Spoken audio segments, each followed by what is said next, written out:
There have been numerous animated films throughout the 80s that have been mostly a miss with the critics and audiences. Well, there's this one film that came out 40 years ago this very month, although I was going to review this for its anniversary next weekend, but, well, if you've seen my last few vids, you know I had to push it up and postpone what I had planned for today to another date, which still has details to follow. But anyway, prepare yourselves when an actual lovable bunny rabbit becomes a superhero. Here is my review of The Adventures of the American Rabbit. Big D's Entertainment Rankings and Reviews.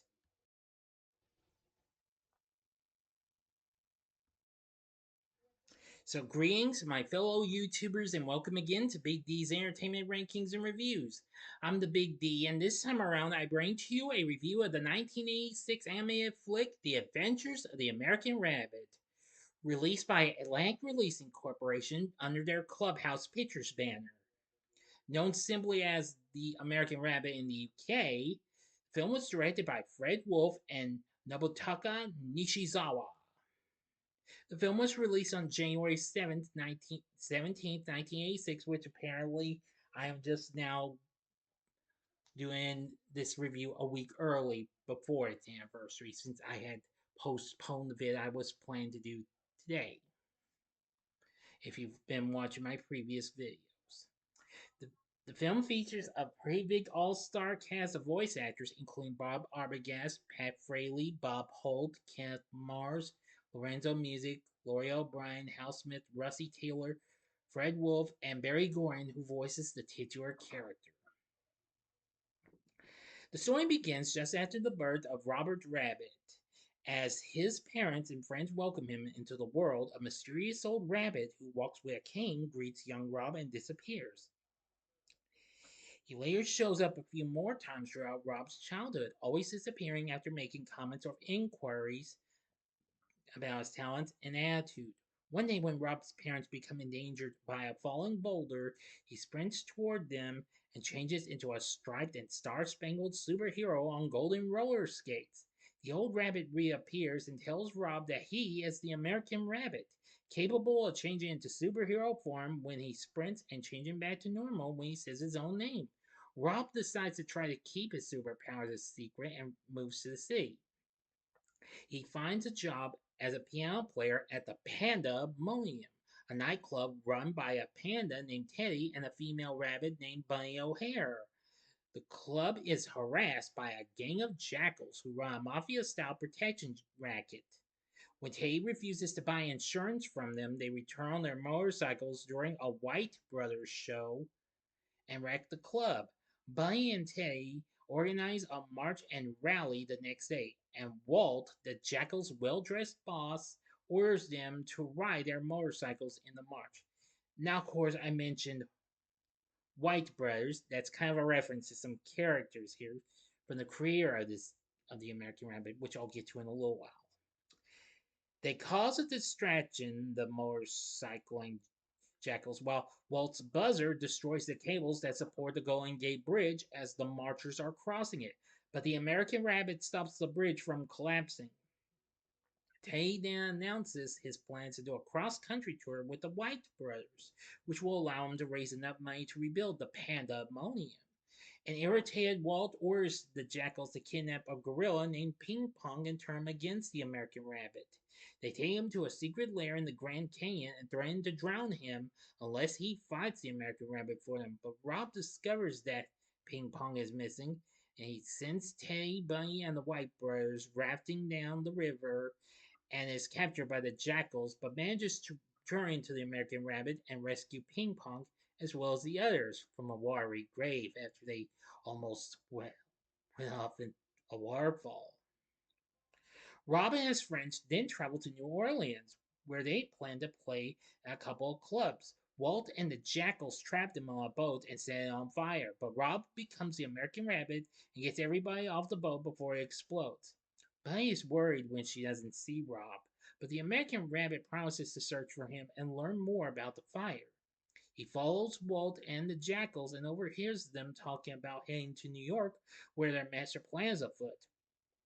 The American Rabbit dives back into the water where he transforms back into Rob and swims to shore. He suggests that the tour group go to New York, where Tay has some connections who can provide them with new instruments. Now I'm just going to go to the rest of this, which will be mostly the final act and the ending. So you must stop this video at once, go to the description box below, and fast forward to the time below. If you've seen this movie already, as I count down now, if you've seen this already, please continue. Okay, you've been warned. Meanwhile, Walt and Jack and the Jackals capture a chocolate-making moose and his son and rent the Statue of Liberty for a day. They rig it with dynamite, and Walt threatens to blow up the visiting public if they refuse to serve him. The American Rabbit discovers the dynamite, follows Walt's voice to his hiding place, and clobbers him. Walt's clothes are the only thing that remain. It is revealed that Walt is actually the buzzard, Voltor. Perching on the detonator for the dynamite, he forces the American Rabbit to fly around the Statue of Liberty and deliver an announcement to the public. Voltor and the Jackals are in total control of the city. Those who oppose them will be killed, and those who obey them will be rewarded with chocolate. Greatly ashamed by his failure to defeat Voltor and protect the city, Rob fades from the public eye. With the American Rabbit out of the picture, Voltor and the Jackals begin to enact their laws on New York. However, the people turn on the Jackals when they fail to keep their promises and maintain order. And Teddy, Bunny, Ping Pong, and the White brothers free the moose and his son. Voltor curses the Jackals, dismissing them as traitors when they tell him how frustrated the people are, and swears to destroy the American Rabbit and the city with his doomsday switch. Rob, still humiliated by his earlier defeat, catches a taxi and tells the driver that he's a failure. The taxi driver turns out to be the elderly rabbit from the beginning of the film, who offers Rob some advice. You can't win them all, but you can make a power play of your own. Rob notices a poster for Niagara Falls, which spurs him back into action. He uses his powers to generate a force field, which stops the flow of the water that runs New York's hydroelectric turbines, cutting the power to the city and deactivating the doomsday switch. A furious Voltor faces the American Rabbit for a final showdown, but the rabbit chases him into a blizzard and refuses his offer to join forces. Voltor makes one last attempt to kill the American Rabbit by diving at him, but misses and plunges to his death. In the end, the American Rabbit returns as Bob to see his friends and gets a kiss from Bunny O'Hare. End of story. So, what did I think of the Adventures of the American Rabbit? Well, I've only seen this twice, or maybe it was 3 times, but I gotta say, this is easily one of the most underrated films of the 80s. And I gotta say, there were so many in YB that came before this or after this. But I have to give it credit for what it had to offer, as this film was produced by co-production and American Japanese co-production between Murakami's Wolf Swenson, of course that's Fred Wolf Films U, before they even gave us the original Teenage Mutant Ninja Turtles, and Toei Animation, who had also worked on various Japanese series as well as the earlier season of the original Transformers series.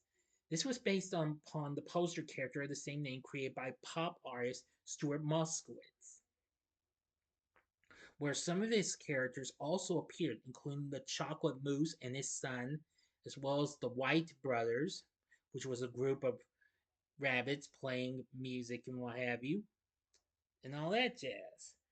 The artist's characters were adopted as the mascots for many major Japanese companies, hence the film's backing by Japanese investors and the participation of the aforementioned Toei Animation. Legendary animator Shingo Araki was among the animation staff working on the film. The screenplay was written by Norman Linzer, who also lends his voice to, well, a character to in this, from the ABC television movie The Point, which was also produced by Murakami Wolf Swenson, one of their early projects. After this, they would also go on to produce the Little Rascals Christmas special, as well as the animated intro and closing for the special Free to Be You and Me.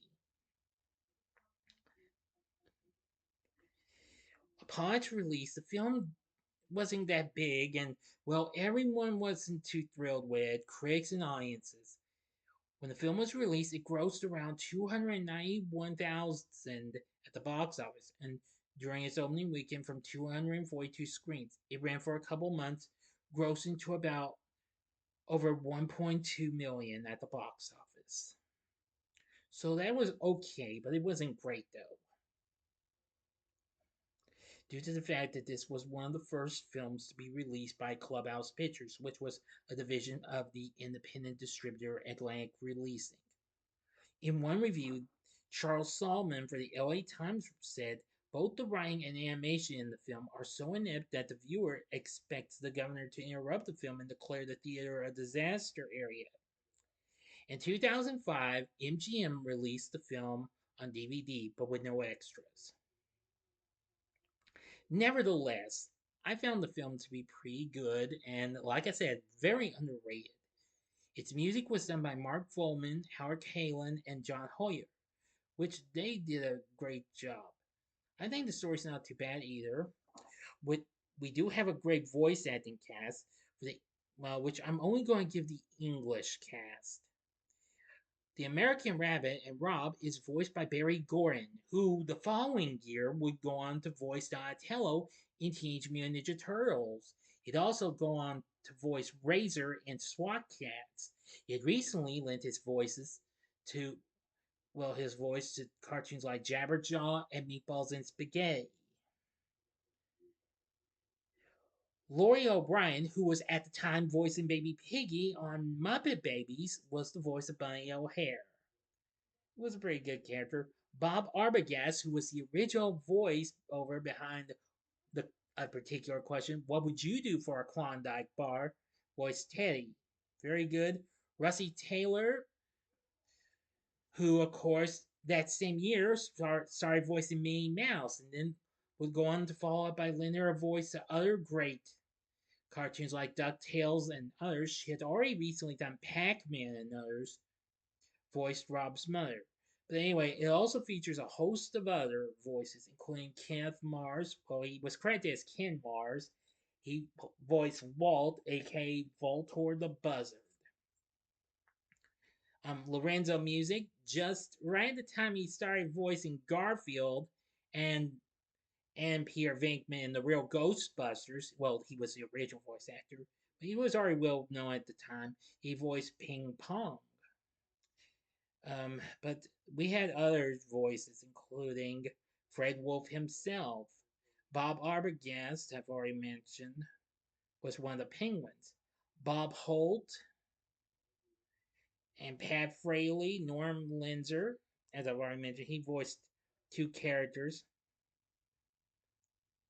Macy Morgan and John Mayer, not to be confused with the singer. So anyway, the voice acting cast is pretty good.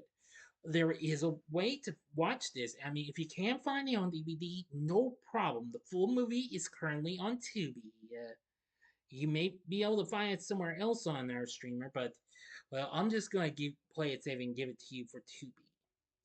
So anyway, the animation doesn't look too bad. I mean, I have actually recalled seeing some of Moskowitz's works and what have you, because he was the author of various kids' books and what have you. Because I remembered I seem to recall someone or even myself having a coloring book that featured the American Rabbit, the Chocolate Moose, and his son. Yeah, I thought that was just so incredible. But anyway, yeah, I recommend you give this a one-time watch if you're familiar with the works of the artist behind this. Okay, so what did you think of the adventures of the American Rabbit? Let me know in the comment section below. If you like this video, click the like button, subscribe, click the bell for notifications, and be a part of the Big D Nation. Continue to help support my channel, and you know the rest. And stay tuned tomorrow morning for my Saturday morning TV log on the Kid and Play animated series. So if you like this, consider checking out some of these other underrated animated films of the 80s. In the upper left-hand corner, you can check out my recent review. I did this not so long ago, last month, or well, it was actually back in November, and that was on Rainbow Brian the Star Stealer. Or you can go to the upper right hand corner and see my review for Mighty Mouse in the Great Space Chase, which was panned after Filmation's New Adventures of Mighty Mouse. Or go to the bottom left hand corner and see my review of another anime film from 1986. But this one was a big hit, though, and that was Steven Spielberg and Don Bluth's An American Tail. In the bottom right hand corner is the button you can click to subscribe if you like rankings and reviews on movies, TV, music, video games, etc. Then I'm your guide. Thanks for watching. Until next time, I'm the Big D saying see ya.